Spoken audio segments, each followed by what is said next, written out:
बिस्मिल्लाहिर्रहमानिर्रहीम, अस्सलाम वालेकुम नाज़रीन। आप लाइव प्रोग्राम देख रहे हैं, मैं इमरान खान हूँ। ये आप वज़ीर-ए-आज़म पाकिस्तान को सुन रहे थे। लॉकडाउन के हवाले से उनका एक विजन है, वो बतदरीज इसके अंदर मज़ीद नरमी करने वाले हैं। उस नरमी से पाकिस्तान को क्या फ़ायदा होगा और कोरोना वायरस के इस पेंडेमिक में कोई नुकसान भी हो सकता है, इसकी असेसमेंट अपोजिशन की अपनी है, हुकूमत की अपनी है। लेकिन क्योंकि एक डेवलपिंग सिचुएशन है, रोज़ाना की बुनियाद पर डेवलप हो रही है और आप उसके मुताबिक फ़ैसले करते हैं, कभी सख्त, कभी नरम, कभी बहुत नरम, कभी बहुत सख्त, लेकिन सिचुएशन के मुताबिक आपको फैसले करने पड़ते हैं। ये ऐसा नहीं हो सकता कि आप एक कंक्रीट फैसला करके रख लें और वही इंप्लीमेंट होता जाए हर स्टेज के ऊपर। तो स्टेज बाय स्टेज आपको चीज़ें देखनी है। पाकिस्तान में रमज़ान के अब जो है वो पहला अशरा मुकम्मल हुआ, अब दूसरा अशरा, तीसरा अशरा आएगा, तो उसमें आगे ईद भी है। तो बहुत सारी चीज़ें यहाँ पे रवायती तौर पे मौजूद हैं पाकिस्तान में, और यही वो मौका होता है जब दुकानदार और जो ताजर तबका है वो बहुत सारी अपनी प्रोडक्ट्स निकाल सकता है। तो ऑनलाइन काम तो थोड़ा बहुत खुल गया है, कुछ और लोगों को इजाज़त दी है। सुप्रीम कोर्ट ऑफ पाकिस्तान ने आज बड़े सख्त रिमार्क्स पास किए हैं एडमिनिस्ट्रेशन के हवाले से, चाहे वो सिंध है, चाहे पंजाब है, चाहे वफाक है, और उनके कुछ तहफ़्फ़ुज़ात हैं वो भी हम सामने रखेंगे आज के प्रोग्राम में। मेरे साथ जो मेहमान मौजूद हैं, तारुफ आपको करवा दूँ, उनमें राणा सनाउल्लाह साहब मेंबर कौमी असम्बली हैं, साबिक सूबाई वज़ीर भी हैं, PMLN के सीनियर रहनुमा है। बहुत शुक्रिया आपका ज्वाइन करने के लिए। मौजूदा वफाकी वज़ीर science and technology Fawad Chaudhry साहब हमारे साथ मौजूद हैं आज के प्रोग्राम में। पाकिस्तान तहरीक इंसाफ के रहनुमा हैं, बहुत शुक्रिया फवाद चौधरी साहब आपका भी। राणा साहब, पॉलिसी लॉकडाउन की, इमरान खान साहब की, वक्त के साथ साथ चेंज होती है, शिफ्ट होती है, और हालात ये तकाजा भी करते हैं। क्या अपोजिशन इस पॉलिसी से मुतमईन है? आपके ख्याल में ठीक सीमत में चल रहे हैं वो? देखें, लॉकडाउन की जो पॉलिसी है वक्त के साथ साथ वो चेंज तो होनी चाहिए, और उसमें वक्त की ज़रूरत के मुताबिक जो है वो चेंजेस आनी चाहिए। लेकिन जहाँ तक आपने ये बात की है कि हम इससे सेटिस्फाइड हैं या नहीं, तो सेटिस्फाइड तो इससे वज़ीर-ए-आज़म साहब ख़ुद नहीं हैं। ख़ुद वज़ीर-ए-आज़म साहब ऑन रिकॉर्ड हैं कि जब अभी लॉकडाउन की बातें चल रही थी तो वज़ीर-ए-आज़म साहब ने बाकायदा तकारीर की, और एक दिन पहले उनकी स्पीच जो थी वो बड़ी कैटेगोरिकल यानी वाज़े थी। उन्होंने कहा कि लॉकडाउन जो है वो हमारे मुल्क में ये नहीं हो सकता, हमारे हालात ये हैं, बल्कि उन्होंने पूरी एडवोकेसी की कि लॉकडाउन जो है वो हमारे मुल्क में नहीं हो सकता। लेकिन हुआ ये कि अगले दिन सिंध गवर्नमेंट ने जो है वो लॉकडाउन अनाउंस कर दिया। अब वज़ीर-ए-आज़म के पास दो रास्ते थे कि या तो वो अपनी बात के ऊपर डटे रहते, या फिर ये है कि सिंध की तकलीद करते। लेकिन वज़ीर-ए-आज़म के पास वो मैंडेट, वो ताकत, वो अथॉरिटी नहीं थी जो कि इस मौके के ऊपर किसी भी मुल्क को, रियासत को लीड करने के लिए होती है। और वो सिर्फ इसी तरह से आ सकती थी कि अगर ये पॉलिटिकल कंसेंसस पैदा करते, जिसे यानी नेशनल यानी कौमी यकजहती जिसे कहते हैं, उसका सब लोगों ने वज़ीर-ए-आज़म को मशवरा दिया था। लेकिन वज़ीर-ए-आज़म जो है वो अपनी जो है वो आप उसे कह लें कि नफ़रत में, इंतकाम में या तकब्बर में रहे, और उन्होंने बावजूद इसके कि तमाम पॉलिटिकल लीडरशिप ने, जो कि कौमी असम्बली के अंदर मौजूद है, जो पार्टीज़ हैं और जो बाहर मौजूद है, राणा साहब, सब ने ना सिर्फ ये कहा ये बता देंगे, आपने एक जुमला सर इस्तेमाल किया राणा साहब कि वज़ीर-ए-आज़म के पास वो मैंडेट, ताकत, अथॉरिटी नहीं थी। वो किसके पास थी? वो देखें, ये जो कौमी यानी यकजहती है, जो अथॉरिटी, जो मैंडेट उससे हासिल होता है, वो सिर्फ ये एग्जीक्यूटिव ऑफिस में नहीं होता, वो ना चीफ मिनिस्टर के ऑफिस में, ना प्राइम मिनिस्टर के ऑफिस में। वो जो एक कौमी यकजहती है वो उसी वक्त आती है कि जब उस कौम के तमाम जो उसकी पॉलिटिकल लीडरशिप है, जो उसकी जो है वो बाकी सेगमेंट ऑफ सोसाइटीज़ को जो लोग लीड करते हैं, वो जब साथ बैठते हैं। ये आपने देखा नहीं कि दहशतगर्दी के ख़िलाफ़ जो जंग है वो तो कई सालों से लड़ी जा रही थी, और कई सालों से जो है वो सभी अपनी अपनी जो है वो कोशिश कर रहे थे। लेकिन जब पूरी कौमी क़यादत जो है वो एक जगह सर जोड़ के बैठी, तो उसके बाद फिर जो ऑपरेशन हुआ, वो ऑपरेशन पहले ऑपरेशन से बिल्कुल मुख्तलिफ था। तो ये वो अथॉरिटी या वो ताकत, वो मैंडेट होना चाहिए था वज़ीर-ए-आज़म के पास, और अगर होता तो वज़ीर-ए-आज़म जो है वो या तो फिर ऐसा मौका ही ना आता कि वज़ीर-ए-आज़म कह रहा है कि जी लॉकडाउन नहीं होना चाहिए और एक चीफ मिनिस्टर जो है वो लॉकडाउन अनाउंस कर रहा है, तो ये मौका ही ना आता। और अगर ये मौका आता तो वज़ीर-ए-आज़म जो है वो विद अदर नेशनल लीडरशिप जो है अपने आप को असर्ट कर सकता। अब हुआ ये आपको कि लगता है हेजिटेट करते हैं? जब लॉकडाउन के हक में नहीं थे और लॉकडाउन हो गया तो वो फिर लॉकडाउन जो है उससे खातर खा फ़ायदा नहीं उठाया जा सका। ये 2 हफ्ते का जो लॉकडाउन था या 3 हफ्ते का, इससे फ़ायदा उठाया जाना चाहिए था।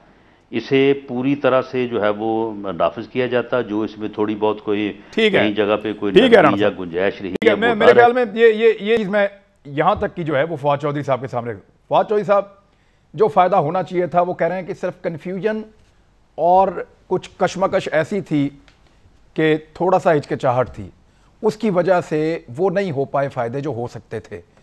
ये लगता है अपोजिशन को अभी। देखिए, पहली बात तो यह है कि राणा साहब जो है वो हमारे दोस्त है, भाई है, लेकिन फ्रेंकली पीएमएलएन की इस वक्त जो पोजीशन है ना वो इस वक्त उतनी है जितनी वो बाहर तालाब में बच्चा बैठा होता है जो पत्थर फेंक फेंक के खुश होता है, बस इतना की है पीएमएलएन का रोल इस वक्त पाकिस्तान की पॉलिटिक्स में भी और पाकिस्तान की फैसला साजी में भी। उसकी वजह यह है कि पीएमएलएन जो है उसकी अंदर की जो एक लड़ाई है अभी वो जब तक सेटल डाउन नहीं होगी, इनको पता नहीं होगा कि इनकी पार्टी की लीडरशिप अगली कौन सी है और किसने करनी है। उसके बाद इनके पास जो है वो सिर्फ यही है कि रोजाना एक बैठ के तो छोटी मोटी तनकीद कर ले, बात कर ले, इसके अलावा और कोई है नहीं। जहाँ तक कोरोना का ताल्लुक है, मेरा ख्याल है 26 फरवरी को पहला केस पाकिस्तान में सामने आया था, उससे फिर पहला केस अमेरिका में सामने आया था। जो इस वक्त अमेरिका में 20 जनवरी को, अमेरिका में पहला केस 20 जनवरी को, पाकिस्तान में 26 फरवरी को। 26 फरवरी। तो उसके बाद आप देख लें कि जो सिचुएशन वहां पर बनी है, वहां पे कैसे जो है वो डीलिंग हुई है और जो यहाँ पे बनी है वो कैसे उसकी डीलिंग हुई है। तो मेरा तो ख्याल ये है कि पाकिस्तान में जो गवर्नमेंट है, पाकिस्तान में जो प्रोविंशियल गवर्नमेंट्स हैं, उनके लिए तो we should be all praise for them. जिस तरीके से उन्होंने हैंडल किया है क्राइसिस और जिस तरीके से ये सारा मामला आगे चला है। प्राइम मिनिस्टर साहब का लॉकडाउन के ऊपर भी पहले दिन से बिल्कुल जो है वाज़ेह है।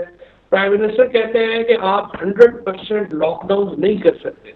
डिसीजन मेकिंग की सर देखें ना, डिसीजन मेकिंग पे राणा साहब का एक नुक्ता है, उसका जवाब जरूर दें। वो कहते हैं वो नहीं है, उनके पास अथॉरिटी नहीं है। देखिए वो तो देखे ना, बादशाह आदमी है, जब नैब में पकड़े जाते हैं तो कहते हैं सिवाय इमरान खान के अलावा जो है वो कोई और ये कर ही नहीं रहा। जब जो दूसरे फैसले होते हैं वो कहते हैं कि नहीं ये तो फैसले जो है वो कोई और कर रहा है। वो तो ऐसी क्रिटिकल बात है ना। वो तो बेसिकली तो देखे ना, ये वही है कि वो दुश्मन की तोपों में कीड़े पड़े, इसके अलावा तो और कोई स्ट्रेटजी नहीं है ना। जो दूसरा यहाँ पे मेरे ख्याल में प्राइम मिनिस्टर जो पहले दिन से जो बात कह रहे हैं बड़े उसमें वाज़ेह है। प्राइम मिनिस्टर ने कहा है कि बात यह है आप 100% लॉकडाउन यहाँ पे नहीं कर सकते। और 3-4 दिन सिंध गवर्नमेंट ने किया था लॉकडाउन, आपके गिरगित बिल्तिस्तान में डीजल पेट्रोल खत्म हो गया और आपको वो जो है रिलैक्स करना पड़ा। अभी आप क्या पूरे पंजाब में, सिंध में और इवन नाउ अब तो खैबर पख्तूनख्वा में भी आप दम काट रहे हैं, जो पाकिस्तान की सभी एक कमर्शियल एक्टिविटी है। आप क्या इस वक्त लॉकडाउन कर देंगे? आपके 3 महीने के बाद जो है वो आपको क्या क्राइसिस हो जाएगा। लिहाजा मेरे ख्याल में जिस तरह से आपने अपने इब्तिदाई में बात की, वो रोजाना की इवॉल्विंग सिचुएशन है, उसको देख करके फैसले किए जाते हैं, उसको देख करके जो है वो आप आगे बढ़ते हैं। और मेरा ये ख्याल है कि अभी right now as far as corona crisis is concern, government has done rather well. ठीक है, मैं राणा साहब के सामने एक चीज रख देता हूं। देखें, फैक्ट्स के साथ बात कर लेते हैं। आपने अमेरिका का और पाकिस्तान का कंपैरिजन किया, तो अमेरिकन प्रेसिडेंट से खुश नहीं है। अब वो कंपैरिजन मैं आपके सामने, राणा साहब देखें, जब पहली हलाकत अमेरिका में हुई ना, तो उसके 40 दिन के बाद अमेरिका में 15,000 लोग जो हैं 15,000 लोग जो हैं 40 दिन के अंदर उनका इंतकाल हो गया था। बरतानिया में 11,000 लोगों का इंतकाल हुआ था पहली हलाकत के 40 दिनों में, और फ्रांस में 10,000 लोगों का इंतकाल हुआ था पहली हलाकत के 40 दिनों में, और पाकिस्तान में पहली हलाकत के 40 दिनों में 310 लोगों का इंतकाल हुआ था। तो राणा साहब, ये अगर फैक्ट आप अपने सामने रखें तो इसका कोई भी ज़रा सा भी आप क्रेडिट जो है वो गवर्नमेंट को नहीं दे सकते। वैसे तो ये अल्लाह का फजल है, मेन बात तो यही है। नहीं, ये सिर्फ अल्लाह का फजल है, ये गवर्नमेंट का इसमें कोई सरोकार नहीं है। गवर्नमेंट की नाअहली, नालायकी और इन्होंने जिस तरह से इस सारी सूरत हाल को मिस हैंडल किया है। फजल है जो ये है। आप वो कह रहे हैं गवर्नमेंट जो मौजूद है ये भी अल्लाह का फजल है। राणा साहब, नहीं, ये काहे की मौजूद है, यानी मामला ये है कि ये इस मासवाए यानी नफ़रत के और तकब्बर के, बल्कि एक तो होता है ना कि यानी नफ़रत में, ये नफ़रत में और तकब्बर में गर्क हुए लोग हैं और इनको मासवाए इसके, इनको और कोई काम नहीं है। आप मुझे ये बताएं कि हम जो बात करते हैं, आप मुझे बताएं कि ये मैंने बयान दिया है या ये PMLN या पीपल्स पार्टी के किसी लीडर ने बयान दिया है कि देखिए ये लॉकडाउन जो है ये एलीट के क्लास ने कर दिया, अशराफिया का तो ये तो प्राइम मिनिस्टर का बयान होना नहीं चाहिए था, ये गलत हुआ। अब बात ये कि ये बयान किसने दिया है? ये प्राइम मिनिस्टर ने बयान दिया है। और ये बयान जो है, ये चौधरी फवाद अब इतना मासूम तो नहीं है कि ये बयान इस बयान का मानी ना समझ सके, और इनको मालूम है कि इससे क्या मुराद है। इससे मुराद ये है कि मैं ये फैसला नहीं करना चाहता था, ये मेरा फैसला नहीं है और ये लॉकडाउन हो गया और ये गलत हो गया। तो अब ये बात जो है चौधरी साहब, ये इसका असल मतलब तो आप बता देना। वज़ीर आज़म खुद कह रहा है कि हम तो नहीं, वज़ीर आज़म इन्हीं के पास गए हुए थे, जहां तक राणा साहब इन्हीं के मेहमान थे वज़ीर आज़म पाकिस्तान गालिबन उस दिन, और उन्होंने कहा कि ये अशराफिया का फैसला था। अच्छा, कभी वो लॉकडाउन की तारीफ भी करते हैं कि हमने लॉकडाउन से ये कुछ अचीव किया, और कभी वो कहते हैं कि लॉकडाउन की वजह से जो है वो तो मैं चाहता ही नहीं था। नहीं, वो एक्चुअली चाहते क्या है? तो फिर इन चीजों का जो है, इसका जो फर्क है वो तो फिर इन्होंने बताना है ना।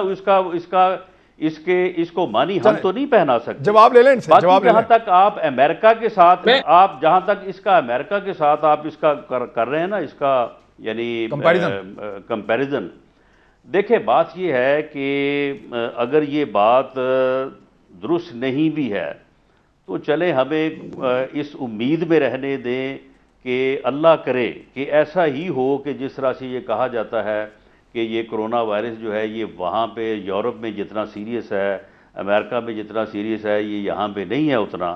तो चलो हम इस बात के ऊपर उम्मीद रखते हैं और अल्लाह करे। और जिस तरह से टेम्परेचर की बात हो रही है, टेम्परेचर भी सुना है कि अगले 2-3 दिनों में जो है वो बढ़ने जा रहा है। तो अगर इससे अल्लाह ताला को इस कौम पे, इस मुल्क पे या इस खित्ते पे इवन अगर कोई मेहरबानी कर देता है तो मैं समझता हूँ अच्छी बात ही है।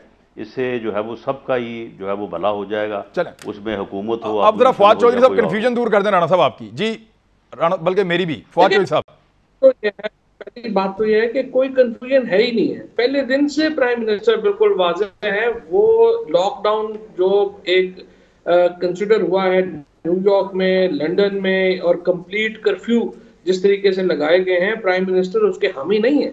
और ये लॉकडाउन पहले 3-4 दिन सिंध में ट्राई हुआ था, और जिस तरह मैंने आपको पहले कहा कि आपके गिलगित बिल्तिस्तान में डीजल पेट्रोल खत्म हो गया, इसी तरीके से हमने, पीएम ने एक्चुअली बड़ी जल्दी रियलाइज कर लिया था और उनका तजिया सही साबित हुआ। और मैं आपको ये भी बताऊं, पार्टी के अंदर भी बड़ी लोग जो है वो इसके ऊपर रिजर्वेशन दे रहे थे और प्राइम मिनिस्टर से कह रहे थे कि सर ये आप जो कर रहे हैं ये बड़ा खतरनाक हो सकता है और इसको आप ना करें। लेकिन पीएम ने अपनी जो पहले दिन से जो उनका तजिया था, ये तजिया था, इसमें कोई ऐसी वो नहीं, उनका तजिया था। वो कह रहे थे कि देखो ये लॉकडाउन जिस तरीके से ये वेस्ट में हुआ है, या ये जो कई मुल्क ट्राई कर रहे हैं, इवन नरेंद्र मोदी ने जो ट्राई किया है, ये पाकिस्तान जैसे मुल्कों में आप नहीं लगा सकते। अगर आप लगाएंगे इसके बड़े कॉन्सिक्वेंसेस होंगे। हमारे दिहाड़ीदार जो है, मजदूर है, आगे मैंने आपको गंदम की मिसाल दी, जो इतनी बड़ी कमर्शियल एक्टिविटी हमारी हो रही है, हम तो नहीं इसमें जान सकते। और ना सिर्फ ये कि उनका तजिया पाकिस्तान के लिए ठीक साबित हुआ, बल्कि इवन वेस्ट में जहाँ पे ये सारा लॉकडाउन किया, वहाँ रिव्यू किए गए फैसले, तमाम जगहों के ऊपर ये अब बात सामने आई है कि उसके वो असरात सामने नहीं आए जो कि समझे जा रहे थे, और actually they have to rethink their strategy. So I think Pakistan में प्राइम मिनिस्टर साहब को तो क्रेडिट देना पड़ेगा कि उनका जो लेकिन वो फेस ऑफ क्या है, मैं चाह रहा हूं कि वो जो अशराफिया है, फेस ऑफ एलीट, वो क्या है? कोई एक आप आइडेंटिफाई कर सकते हैं कि ये वो अशराफिया है जिसने मजबूर किया था लॉकडाउन के लिए? कोई एक नहीं, बेसिकली तो देखें ना, हमारे जो लोग जो एक तबका है हमारा, एक जो जिसको रोज की जो आमदनी है उसकी फिक्र नहीं है, या प्रिविलेज क्लास। हमारे प्रिविलेज क्लास है। मसलन मिसाल के तौर के ऊपर अगर आप गौर करेंगे, आपको कोई गवर्नमेंट वाला ऑफिसर, इवन सीनियर जो है, वो आपको ये कहते नहीं मिलेगा कि जी दफ्तर खोलें। वो बड़े खुश हैं, और बल्कि ये साबित हुआ है पाकिस्तान में कि अगर 50-60% गवर्नमेंट बंद हो जाए तो भी कोई खास फर्क नहीं पड़ता। एक्चुअली जो महकमे हैं उनमें ज्यादा इफेक्टिव काम होता है। ये सारे जो लॉकडाउन है उससे तो हमें तो ये पता चला है। तो बहुत सारे जो सरकार के हमारे मुस्तकिल आमदनी वाले जो लोग हैं, जिनको उस तरह से रोज मेहनत करना नहीं पड़ती और घर पे बैठे तनख्वाह मिलती है, वो फ्रैंकली वो लॉकडाउन के हामी है। ये तो इमरान खान को फ्रैंकली जितना जो भी आप उनको कहें, और राना सनाउल्लाह साहब जो हैं वो जो मर्जी सख्त अल्फाज इस्तेमाल कर लें, लेकिन उनका जो गरीबों के लिए दिहाड़ीदार जो मजदूर है उसके लिए उनकी जो सोच है वो पाकिस्तान में बड़े कम जो पॉलिटिकल हमारी लीडरशिप है उसकी उस तरह से सोच है। और उन्होंने हमेशा गरीबों के लिए सोचा है, और अल्टीमेटली उनका तज्जिया सही साबित हुआ है ना। आप देखिए, गलत भी हो सकता था, उन्होंने एक तज्जिया किया था, उसका नुकसान भी हो सकता था बड़ा। और बड़ी टिका के खान साहब पे शुरू में तनकीद भी हुई थी, और अब जो लोग कह रहे हैं कि लॉकडाउन खोलो खोलो, बहुत से तबकात कहना शुरू हो गए, वो उस दौर में ये कह रहे थे क्यों नहीं लगा रहे। तो अब लेकिन एक चीज़ मुझे, अब राना सनाउल्लाह साहब से, जब जिस दिन ये टाइगर फोर्स का अनाउंसमेंट हो रहा था ना, उस दिन हमने राना सनाउल्लाह साहब के साथ एक प्रोग्राम किया था, और उन्होंने कहा था इसके बड़े भयानक नताइज हो सकते हैं। वो इसलिए कि ये टाइगर फोर्स जब ये बनाएंगे तो ये एक पॉलिटिकल पार्टी की है, और ये फंड्स भी इधर उधर चले जाएंगे और बहुत ज़्यादा ज़्यादती होगी। आज प्राइम मिनिस्टर ऑफ पाकिस्तान ने उसके हवाले से कुछ अनाउंसमेंट किए हैं। मैं राणा साहब के सामने लाकर रखता हूं कि क्या अब वो मुतमईन हैं या उनके खदशात अब भी मौजूद हैं। ब्रेक के बाद जी, राणा सनाउल्लाह साहब अवेयरनेस करेंगे, तनख्वाह भी नहीं मिलेगी और लोगों से पैसे भी इकट्ठे नहीं कर सकते, और रजिस्ट्रेशन वगैरह करवाएंगे, और इस बात का भी ख्याल रखेंगे अगर किसी जगह ज़खीरा अंदोज़ी हो रही है तो मुखबरी भी करेंगे, खबर भी देंगे। इसमें क्या बुराई नजर आ रही है? देखिए, इसमें यही जो है ना वो सबसे बड़ा मसला भी रहा है, और ये अच्छी बात भी है कौमी हवाले से या कौम के हवाले से, कि इमरान खान साहब जो भी करते हैं ना वो छुपा नहीं सकते। वो किसी न किसी तरह से वो बात उनके मुंह से निकल जाती है। जिस तरह से ये लॉकडाउन के मुतल्लिक़ उन्होंने बयान दिया, इसी तरह का एक बयान उन्होंने लाहौर में एक स्पीच की थी कि भाई ये इस दौरान जो है वो आप अपने हल्के पक्के करें, आप अपने आप को मजबूत करें, आप अपने हलकों में जो है वो अपने आप को जो है वो स्ट्रेंथन करें। तो ये जो टाइगर फोर्स है इसके पीछे अब ये माने या ना माने, वो ठीक है, ये इस बात को ही जो है वो पूरी तरह से प्लीड करेंगे कि जी नहीं ये बड़ी न्यूट्रल फोर्स है, इसका कोई तल्लक नहीं है, ये तनख्वाह भी नहीं लेंगे, ये भी नहीं करेंगे। लेकिन पता इन्हें भी है, और ये इस बात को समझें कि हमें भी मालूम है कि ये एक पॉलिटिकल फोर्स इन्होंने बनाई है, और अपने हलकों को जो है वो पक्का करने के लिए बनाई है, और इनके अपने जो MNA MPs या इनके हारे हुए जो टिकट होल्डर्स हैं उन्होंने बनाई है।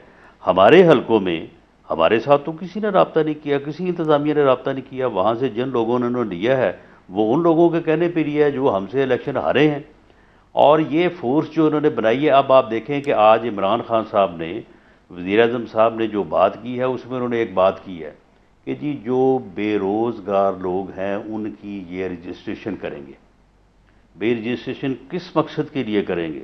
रजिस्ट्रेशन इस मकसद के लिए करेंगे कि बाद में उनको पैसे देंगे, और ये टाइगर फोर्स उन्हीं लोगों को रजिस्टर्ड करेगी जो इनके अपने लोग होंगे। हर टाइगर जो है वो अपने दाएं बाएं जो है वो लोगों को जो है वो करेगा, उनको भी पैसे दिलाएगा, उन पैसों में से हिस्सा भी लेगा, और ये एक ऐसी ब्लैक मेलिंग फोर्स बनेगी जो कि इनको भी ख़राब करेगी, और उसकी बेइंतहा ख़राबियाँ जो हैं ये बाद में ये थोड़ा सा ये सिलसिला चले जो है वो ये सामने आएंगी। इस तरह के तजर्बात जो है वो भी हो गुज़रे हैं, पिछले सालों में भी लोगों ने किए हैं, लेकिन इसका कोई फ़ायदा नहीं होता। इसकी इनको जो है वो सियासी तौर पे भी इनको नुकसान पहुंचेगा, और अदरवाइज़ भी जो है ये फोर्स जो है ये कॉम्प्लिकेशंस पैदा करेगी, और इसमें जो है ये लोगों को ब्लैकमेल करने का, लोग इंतज़ामिया को ब्लैकमेल करने का, मामलात को ख़राब करने का, गलत लोगों को रजिस्टर्ड करने का, उनको फिर पैसे दिलाने का, उन पैसों में से हिस्सा लेने का, ये सारी खराफात जो हैं ये मैं ये दावे से कहता हूं कि ये खुल के सामने आएगी आने वाले दिनों में। बतौर पॉलिटिकल वर्कर मैं ये भी दावा करता हूं कि फवाद चौधरी को भी पता है, लेकिन अब वो नहीं मान सकता। आगे यहाँ पे आप फवाद चौधरी साहब वैसे ये तो देखें ना, ये तो नहीं कह सकता राणा सनाउल्लाह साहब का जो सियासी तजर्बा है उसकी रोशनी में वो ये कह रहे हैं कि ये लूटमार होनी है और ये ब्लैकमेलिंग फोर्स है। ये क्या करेगी, अपने अपने बंदों की लिस्टें बनाएगी, ये बेरोजगार हो गए, इनको जनाब अब फंड से पैसे जारी करें। ये राणा सनाउल्लाह साहब के खदशात हैं, कैसे टेक्निकली आप दूर कर सकते हैं? देखिए, पहली बात तो यह है कि जो सबसे बेहतरीन तरीका होता अगर पाकिस्तान में, कि जब हमने 18वीं तरमीम कर ली थी उसके बाद हम आर्टिकल 140A इम्प्लीमेंट करते और मुल्क में एक वाइब्रेंट लोकल गवर्नमेंट सिस्टम मौजूद होता, और ये सारे काम लोकल गवर्नमेंट सिस्टम जो है उसके जरिए होने चाहिए। बदकिस्मती से जब ये 5 साल 10 साल हुकूमत में रहे हैं राणा साहब, इन्होंने आर्टिकल 140A इम्प्लीमेंट नहीं किया। ना जो डिस्ट्रिक्ट्स हैं उनको फाइनेंशियली एम्पावर किया गया, ना इन्होंने लोकल गवर्नमेंट्स को एम्पावर किया, और वो पूरे का पूरा सिस्टम बेड़ा गर्क कर दिया।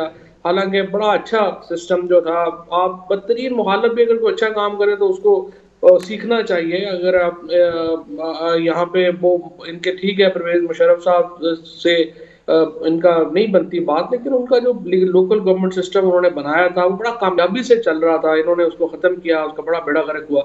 और अगर वो होता तो आज सिचुएशन जो है वो काफी आपको एम्पावर्ड लोकल गवर्नमेंट नजर आती। अब आपकी एम्पावर्ड लोकल गवर्नमेंट है नहीं, इलेक्शन आप करा नहीं पा रहे। अब नया लॉ बन गया लेकिन आप इलेक्शन नहीं करा पा रहे कोरोना वगैरह की वजह से, और उससे पहले एडमिनिस्ट्रेटिव इश्यूज। जो अब आपका पॉलिटिकल वैक्यूम है हर यूनियन काउंसिल में, हर जगह के ऊपर। अब आपके पास दो रास्ते हैं, या तो आप पटवारियों को और जो आपकी एडमिनिस्ट्रेशन है, जो PMLN का महबूब तरीका हमेशा रहा कि आप पूरी की पूरी ब्यूरोक्रेसी जो है उसको ही आप PMLN में शामिल कर दें, या तो आप वो तरीका करें, या आप ये करें कि आप एक पॉलिटिकल इनपुट के लिए इंडिपेंडेंट जो वहाँ के मुकामी लोग हैं। और इसमें आप देखिए कि जो बहुत बड़ी अक्सरियत जो ये जो कोरोना ये टाइगर फोर्स में आई है वो तो मेडिकल डॉक्टर्स हैं। आपने जो जो लोगों ने अप्लाई किया, आप ये कोई ये नहीं किया कि MLAs की लिस्टें ले लें या MPs से लिस्टें ले लें। ये जो राणा साहब कह रहे हैं ना, हमसे रब्ता नहीं किया, हमसे भी रब्ता नहीं किया किसी ने।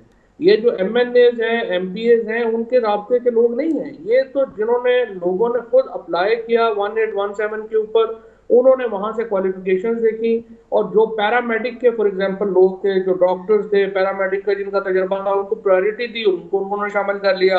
जो लोग जो थे वो थोड़े तालीम याफ्ता थे, उनको शामिल कर लिया। और मैं कहा ये है कि आप लोग इस तरह से करें कि अपने इलाकों के अंदर आके एक इंडिपेंडेंट पॉलिटिकल इनपुट आप लोग दे दें कि यहाँ पे यूटिलिटी स्टोर जो है वो फंक्शनल है। फवाद चौधरी साहब देखें, ये बात आपकी ठीक है। जो राणा साहब सवाल पूछ रहे हैं वो बहुत टेक्निकल है। राणा साहब ये कह रहे हैं कि एक ही नुक्ता, सिर्फ उसी का आप जवाब दे दें कि वो कैसे पता चलेगा कि ये बेरोजगार लोगों की लिस्ट वही है जो एक्चुअली बेरोजगार हुए हैं, ये अपनी मर्जी के कोई लोग इन्होंने बीच में नहीं डाल लिए। कोई और इसका स्क्रूटनी का क्या सिस्टम है? नहीं, वो स्क्रूटनी का सिस्टम इनके हाथ में तो है ही नहीं ना।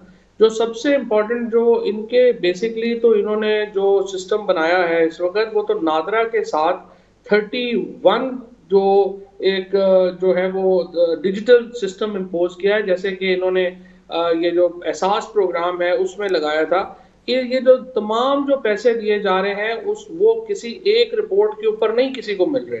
ये सिस्टम्स लगाए गए हैं। ID कार्ड जो सिस्टम में जाता है वो बताता है, ID कार्ड से पता चलता है कि उस आदमी के नाम कोई घर है, अगर वो सफर किया हुआ है, या उसकी जो है वो उसके अखराजात ज्यादा हैं, या उसकी जमीन के ऊपर उसकी नाम के ऊपर जमीन है, जायदाद है, वो वैसे एक्सक्लूड हो जाता है। सो इट्स नॉट कि ये लोग जिसको हाथ रख देंगे उसको 12,000 रुपया मिल जाएगा। इसके बड़े स्ट्रिंजेंट सिस्टम्स हैं। चले एक सिस्टम होगा, एक राणा साहब ऐसे पैसे नहीं मिल जाएंगे। वो ये कह रहे हैं अगर ये आइडेंटिटी लेंगे तब भी उसको वेरीफाई किया जाएगा। नंबर एक। राणा साहब ये इसके ऊपर मुझे बताइएगा जरूर आपके, अगर आपका कोई और खदशा है तो। दूसरा मुझे ये बताएं सर कि देखें, फिर तो ये आप पाकिस्तान तहरीक इंसाफ की बहुत बड़ी अचीवमेंट समझें कि उन्होंने 10 लाख की वॉलंटियर फोर्स पाकिस्तान की तारीख में पहली मर्तबा खड़ी कर दी है, अगर तो ये पॉलिटिकल भी है तो? देखिए, बात यह है कि अगर आप नामों का कहें तो मैं अपने हल्के से आपको 2000 आदमियों का नाम जो है वो अगले 3-4 दिनों में जो है वो दे सकता हूँ।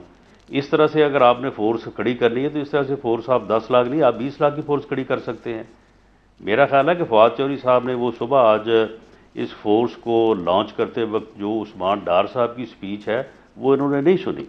उसमें उन्होंने जो इसके खदो खाल बयान किए हैं उसके मुताबिक जो प्रैक्टिकली हुआ है, प्रैक्टिकली ये हुआ है कि हर डिस्ट्रिक्ट में जिन लोगों ने अप्लाई किया उन लोगों की लिस्टें जो हैं वो वापस आई हैं और उन लोगों में से उन्हीं लोगों को जो है वो सिलेक्ट किया गया है, जो उन्हीं लोगों को शामिल किया गया है जिनके मुतल्लक इनका अपना हुस्न ज़न है। लेकिन इमरान, मैं ये बात करता हूँ कि ये किस तरह से मुमकिन है कि खुद लोगों ने खुद ही अप्लाई किया और हर गली से, हर महल्ले से जो है वो इनको आदमी जो है वो मैसर आ गया है। ये हो सकता है कि एक गांव से या एक कस्बे से, एक महल्ले से जो है वो 10 आदमी हों और दूसरे 10 महल्ले हों जहाँ से कोई एक आदमी भी ना हो। ये किस तरह से जो है वो हर महल्ले, हर गली में जाके जो है वो बेरोज़गारों की जो है वो रजिस्ट्रेशन कर सकेंगे? अगर इन्होंने बेरोज़गारों की रजिस्ट्रेशन जो है वो अपने लोगों को पैसे दिलाने या इन लोगों को अब्लाइज करने के अलावा एक इनका सीधा सीधा मकसद था कि हमने बेरोज़गार तक पहुंचना है क्योंकि ये एक वबा, एक मुसीबत आ गई इस मुल्क के ऊपर, तो बड़ी सीधी बात है। ये 10 लाख इन्होंने किए हैं, तकरीबन 12 लाख के करीब जो है वो ये स्कूल टीचर्स की तादाद है। इसी तरह से जो ये प्राइवेट स्कूल्स बंद किए हैं वहाँ पे उनकी तादाद जो है वो 10 से 15 लाख है। फिर अभी ये कल की बात है कि एक नुमाइंदा होता था म्यूनसिपल कॉरपोरेशन का जो कि क्लास 6, 7 या 11 का मुलाजम है या क्लास 4 का मुलाजम है, एक उसके साथ टीचर और एक जो है वो आर्मी का जवान या रेंजर्स का जवान। इन लोगों ने घर घर जाके खाना शुमारी भी की है और वोटों का अंदराज भी जो है वो किया है। वो टीमों का रिकॉर्ड सारा जो है वो गवर्नमेंट के पास मौजूद पड़ा है। ये जो स्कूल टीचर्स हैं जिन्होंने वोटों का अंदराज किया है, एक एक महल्ले, हर 100 घर के ऊपर एक आदमी जो है उसके पास घरों का नक्शा भी मौजूद है, गली का भी मालूम है, हर घर के जो है वो यानी खाना शुमारी में कमरों तक का, अफराद तक का मालूम है।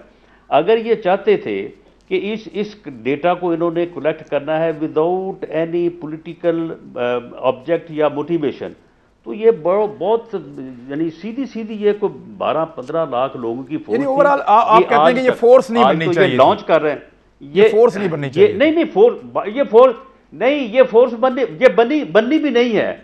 ये बिल्कुल खाम ख्याली है कि ये फोर्स जो है ये कोई फोर्स बन के कल को जो है कोई पॉलिटिकल जो है वो किसी को फायदा पहुंचा देगी। ऐसे कामों से ये काम नहीं होता, ये कुछ नहीं होना। ये कुछ नहीं मिलने वाला आपको। ये लोगों को ब्लैकमेलिंग करेंगे, ये वहां पे करप्शन करेंगे, वहां पे मामला करेंगे, ये इससे कुछ नहीं होगा। चलें फवाद चौधरी साहब मुझे ब्रेक के बाद जवाब दे देंगे। एक सेकंड सर, ब्रेक लेनी है, जल्दी ब्रेक लेनी है, मुझे वो कह रहे हैं ब्रेक लें। ब्रेक के बाद फवाद चौधरी साहब से जवाब भी ले लेंगे और दूसरा राणा सनाउल्लाह साहब, मैं जरा शहबाज शरीफ साहब के हवाले से क्वेश्चन है वो आपके सामने रखूंगा, लेकिन पहले ब्रेक लें। वेलकम बैक नाजरीन जी। अब टाइगर फोर्स के बारे में जो खदशात हैं आपके सामने, फवाद चौधरी साहब आप रिस्पॉन्ड कर दें क्योंकि मैंने शहबाज शरीफ साहब वाले इशू पे जाना है इसके बाद।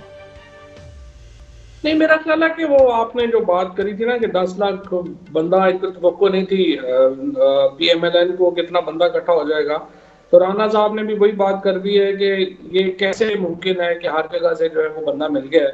अब प्रॉब्लम यह है कि वो बंदा मिल गया है और उन्होंने जो है वो बना दिया है। जिस तरह से मैंने ये कहा आपको कि वो बड़ा सिंपल है, इसमें जो बहुत बड़ी मेजॉरिटी है वो नौजवान पढ़े लिखे लोगों की है। जो सारा स्ट्रक्चर राणा साहब ने आपके सामने रखा है ना, ये वही पसमानदा पटवारियों वाला और स्कूल टीचरों को इस्तेमाल करके करने वाला वो मामला है। इस पे देखे ना PTI, हम तो यंगस्टर्स के ऊपर जो है वो तमाम मामला जो है वो कोशिश करते हैं उनको इन्वॉल्व करने की, उनको साथ लेके चलने की।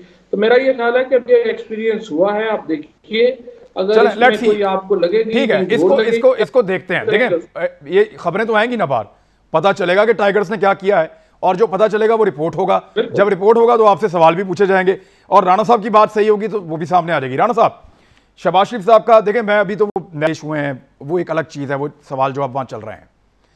उन्होंने कहा कि उनको 2 सहाफ़ी उनके पास ये ऑफ़र लेकर आए वज़ीर आज़म पाकिस्तान बनने की, और ये चीज़ें भी तय हो रही थी कि कैबिनेट में कौन कौन और किस तरह से। सर, ये वो वक्त था जब कुलसूम नवाज साहिबा बिस्तर मर्ग पे थी, नवाज शरीफ साहब और मरीम नवाज साहिबा जो हैं वो जेल के अंदर थे और एक बड़ी लड़ाई वो लड़ रहे थे एस्टेब्लिशमेंट के ख़िलाफ़, और वो ये कहते थे कि वोट को इज्जत दो। तो उस दौर में अगर इस तरह की चीज़ें शहबाज शरीफ साहब के सामने आ रही थी तो उनको तो शोर मचा के और बताकर अपने भाई की और अपनी भतीजी का मौक़िफ़ दुरुस्त साबित करना चाहिए था, ना कि वो उस वक्त खामोश रहे और अब बता रहे हैं मुझे तो ऑफ़र आई थी और पता नहीं फिर क्या हो गया। देखें, सुहेल वड़ैच साहब भी हमारे लिए भी और आपके लिए भी, सबके लिए बड़े बायसे इज़्ज़त और बड़े ऑनरेबल इंसान हैं। और मियाँ शहबाज शरीफ साहब से जो मेरी इस मुतल्लक बात हुई है तो उन्होंने जो मेरे साथ बात की है, उन्होंने कैटेगोरिकली ये कहा है कि मैंने कोई इंटरव्यू जो है वो सुहेल वड़ैच साहब को नहीं दिया। उनके साथ मेरी निजी गपशप, बहुत सी बातें उन्होंने की, बहुत सी बातें मैंने की। उन बातों में से अखज़ करके उन्होंने ये जो है वो अपना कॉलम या इंटरव्यू बनाया है। मैंने उनको कोई इंटरव्यू नहीं दिया और मैंने कोई ऐसी बात भी नहीं की। हक़ाइक़ के बरक्स है, आप ये कह रहे हैं ये हक़ाइक़ के बरक्स है जो इंटरव्यू छपा। जी, यानी तारिक जमील साहब कह रहे थे मीडिया झूठ बोलता है, वो ठीक कह रहे थे? नहीं, तारिक जमील साहब तो बिल्कुल ही खैर गलत कह रहे थे, बल्कि ये क्या बात, या तो वो ठीक कह रहे थे या फिर ये ठीक कह रहे हैं, या तो सुहेल वड़ैच साहब सच बोल रहे हैं तो या फिर तारिक जमील साहब सच बोल रहे हैं। सर, दोनों में से एक आदमी तो सच बोल रहा है। लेकिन मियाँ साहब ने कहा कि मैंने उनको इंटरव्यू नहीं दिया, और ये शायद सुहेल वड़ैच साहब ने भी इस बात को तस्लीम किया कि उन्होंने उनके साथ जो होने वाली गुफ्तगू है उसको बाद में कॉलम की या इंटरव्यू की शक्ल दी।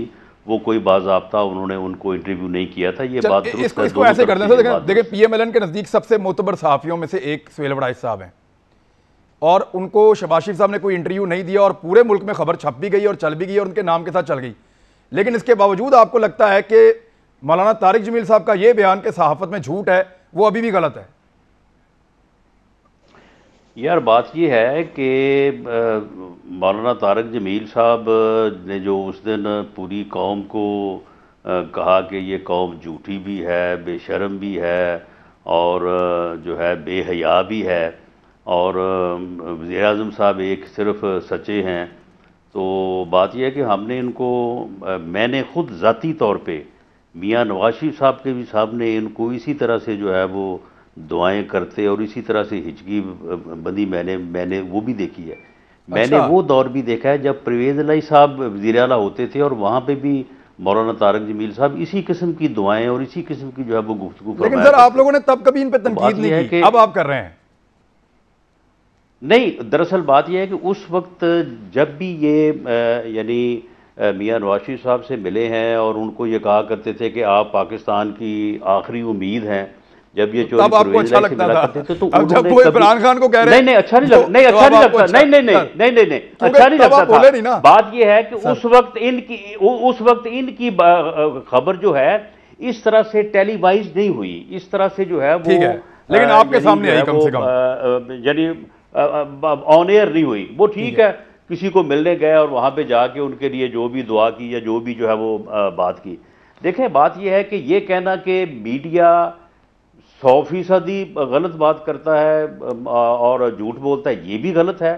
लेकिन ये कहना कि मीडिया की बात में जो है वो 101% सच होता है, ठीक है, छोटा मोटा जो है वो मसाला लग जाता है, वो उसमें जो है वो कोई चले। राणा सनाउल्लाह साहब आज मीडिया को सपोर्ट करते हैं। मेरे लिए ये ईद का दिन है क्योंकि प्रेस फ्रीडम का डे है। राणा सनाउल्लाह साहब मीडिया की तारीफ कर रहे हैं जो मीडिया के बड़े नक्कादों में से एक है, तो ये बड़ी खुशखबरी है सारे मीडिया वालों के लिए। बहुत शुक्रिया आप दोनों का ज्वाइन करने के लिए। हमारे पास वक्त की किल्लत है वरना और बहुत सारी चीज़ें डिस्कस हो सकती थी। नाज़रीन, अपना ख्याल रखिएगा, कल मुलाकात होती है। अल्लाह हाफ़िज़।